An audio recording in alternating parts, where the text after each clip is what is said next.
Dear Patriots, before the news starts, please subscribe to our patriotic channel by clicking the subscribe button. Give us a thumbs up to this video. Don't forget to leave your opinion below in the comments section. Share the news on Facebook and Twitter so you friends see it. Thank you.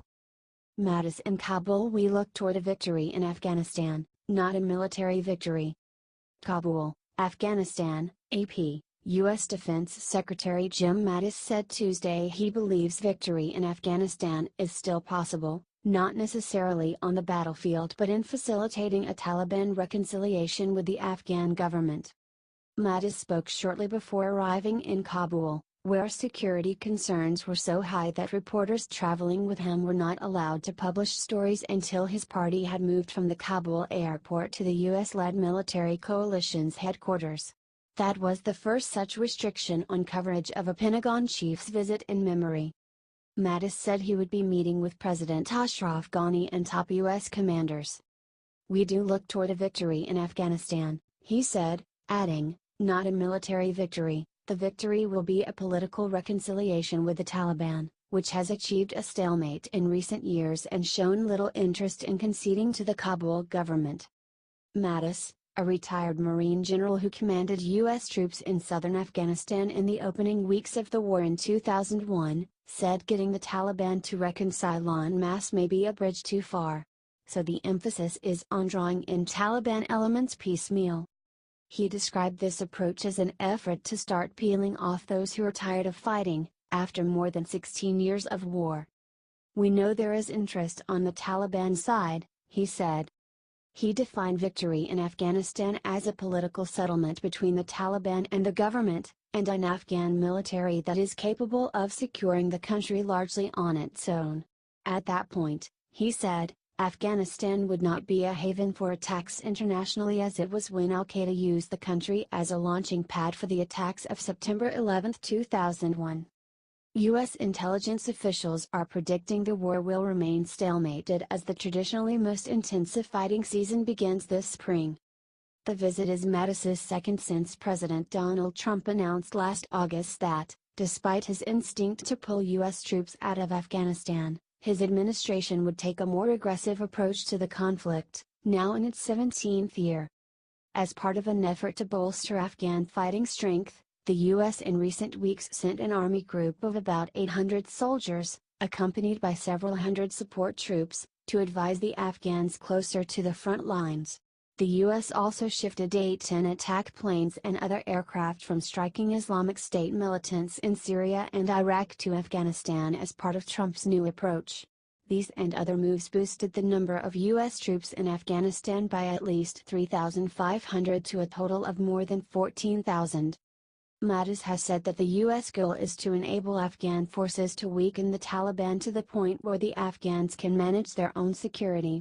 Put another way, the aim is to convince the insurgents they cannot win on the battlefield, thus driving them to reconcile with the Afghan government.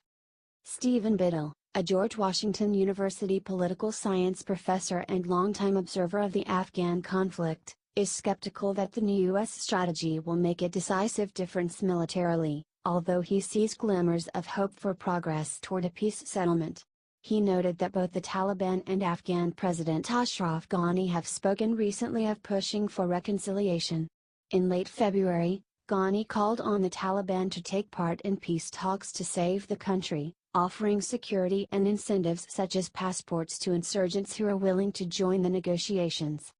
Alice Wells, the State Department's top official for South and Central Asian affairs, said Friday at the United States Institute for Peace that Ghani's approach is more accommodating toward the Taliban than previous overtures by Kabul and deserves a thoughtful response from the Taliban. Trump, however, said on January 29 that he sees no basis for peace talks as long as the Taliban are killing people left and right. The Taliban stance is that talks for a conflict-ending compromise must take place with Washington, not Kabul.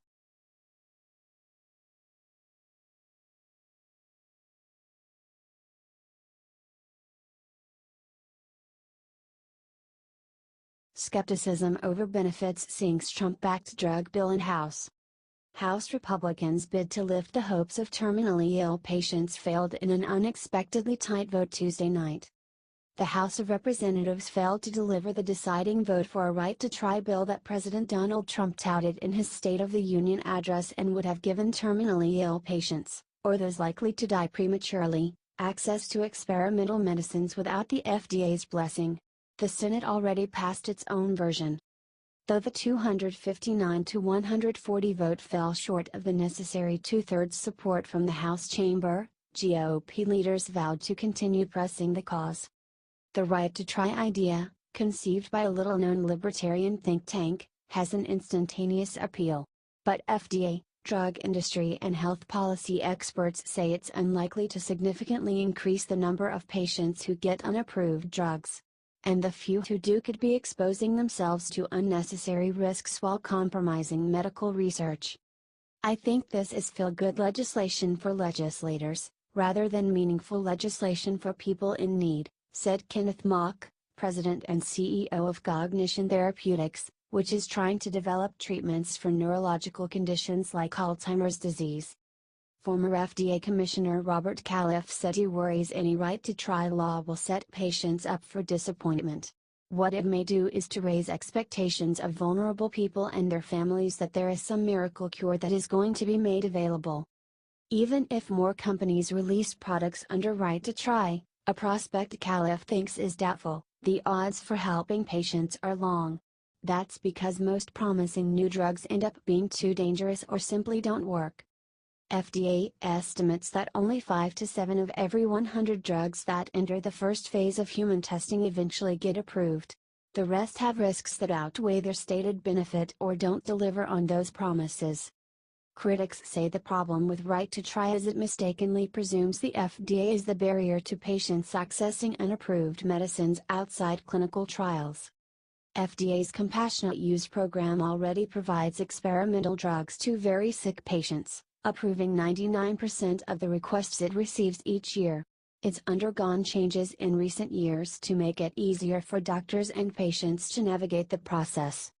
The hurdles to accessing experimental medicines largely rest with pharmaceutical companies that have a variety of reasons for turning patients down. New drugs are expensive to make and companies need enough product for clinical trials, the only way to get FDA approval. They also need patients to be incentivized to participate in studies to get a sufficient cross-section to evaluate the product. Obtaining an experimental drug outside of a trial carries the risk of disrupting the costly and time-consuming process, especially if a person outside of a trial is harmed by the medicine. The right-to-try approach blames an innocent entity for access problems, and by pushing legislation that targets the FDA, those who advocate for right-to-try are not putting forth viable solutions to these problems. The only way forward is to work with companies and to find out what would make them willing to provide their experimental products to patients who wish to try them, said Allison Bateman House, a bioethicist at New York University. The Trump administration's FDA chief raised these issues with House lawmakers in the fall. There is a perception that certain products that aren't being offered under FDA expanded access, will be offered under right-to-try, Commissioner Scott Gottlieb told the House Energy and Commerce Committee in October. I don't see that. Gottlieb, who honed in on the barriers drug companies have to providing experimental medicines, also emphasized that the vast majority of drugs provided to patients through its compassionate use program turn out to be ineffective. We know that 70% of all drugs that are offered under an expanded access setting are never approved by FDA, Gottlieb said. Right-to-try has been opposed by mainstream medical organization and patient groups like the American Cancer Society Cancer Action Network, the American Society of Clinical Oncologists and the National Organization for Rare Disorders. The drug industry also has issues. Johnson & Johnson has already said it will continue to incorporate FDA review in all experimental access requests, noting the FDA may be uniquely aware of safety information that could affect whether a patient should receive a drug. This combination of resistance, from the FDA chief, medical groups and the drug industry, helped doom right-to-try in the House, even though the Senate passed the bill by unanimous consent in August. For months, Energy and Commerce leadership appeared disinclined to move a bill and worked with Democrats on an alternative proposal. But then came Trump's State of the Union appeal and congressional Republicans' annual retreat, where the White House aggressively pushed for passage of the measure. The State of the Union targeted this policy as an administration goal, thrusting the conversation into the national spotlight, an Energy and Commerce Republican aide told Politico. This spurred talks with members spearheading the law, including Senator Ron Johnson and Reps. Andy Biggs and Brian Fitzpatrick. The committee worked with those lawmakers and Vice President Pence to craft the consensus language. Energy and Commerce Chairman Greg Walden sought assurance from FDA that tweaks to the law would ensure drug companies wouldn't have perverse incentives to choose the FDA compassionate use program over right to try or vice versa. He also sought FDA feedback on getting the fastest update on patients using right to try, an aide familiar with the negotiations told Politico. The House bill also underwent tweaks to satisfy some concerns from FDA and outside groups that the law put patient safety in jeopardy.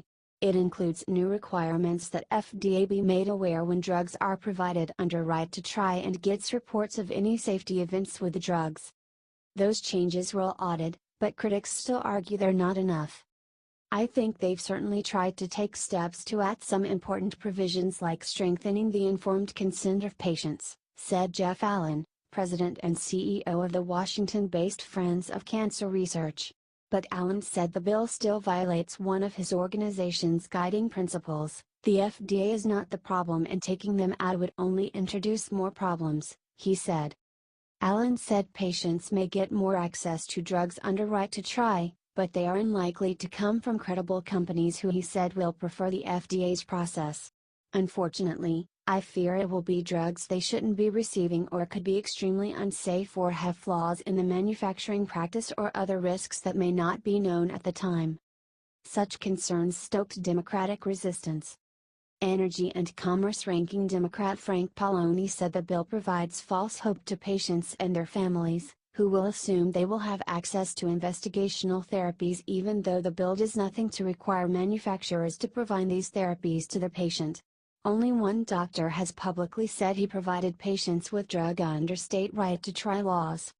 Democrats expressed frustration with the way Republicans jammed the bill through the House, noting suspension of the rules is supposed to be reserved for non-controversial measures.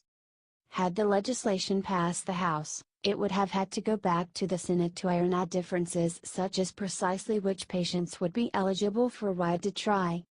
The House vote nonetheless marked a victory for the Libertarian Goldwater Institute, which pushed the bills through the states and on the federal level. The issue is the first in a broader anti-regulatory agenda, and could lead to the rollback of other FDA laws designed to protect consumers from unsafe and unproven drugs. Unfortunately, scare tactics, falsehoods, and innuendo win the day. We are extremely disappointed that some members of Congress chose to make this bipartisan grassroots movement partisan, Victor Riches, president of the Goldwater Institute, said after the vote. When the federal government fails, states can step in to protect patients. That's how this movement started and that's how it will continue. The group already has its next target, FDA marketing rules that keep drug companies from promoting their products for unapproved uses.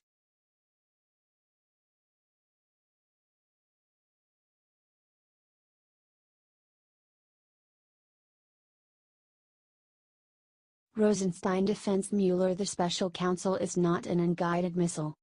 Deputy Attorney General Rod Rosenstein, the Justice Department official overseeing Special Counsel Robert Mueller's probe of Russian interference in the 2016 election, said Monday that criticism of Mueller's investigation from President Donald Trump and his allies is unwarranted.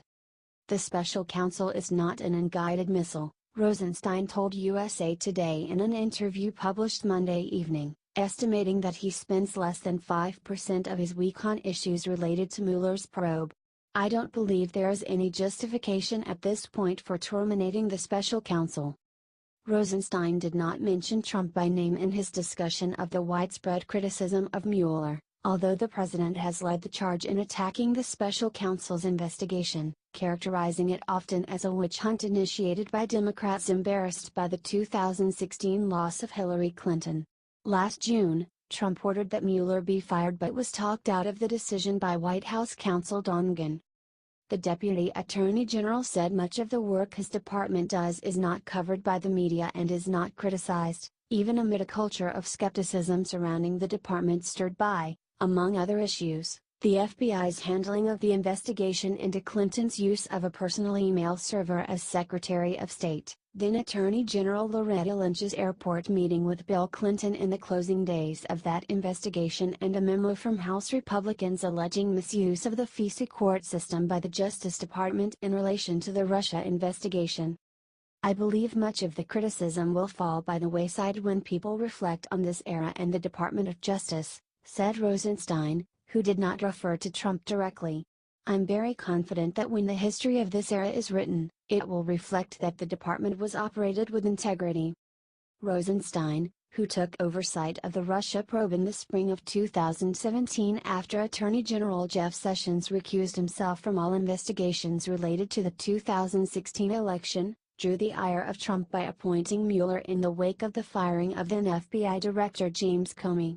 Trump has been coy when asked whether Rosenstein enjoyed his full confidence, telling reporters in February, "You figure that one out." "I feel very confident in my ability to do the job," Rosenstein said. "In any political job, you recognize that your time is going to be limited. My goal is to get as much done for as long as I'm here in the job.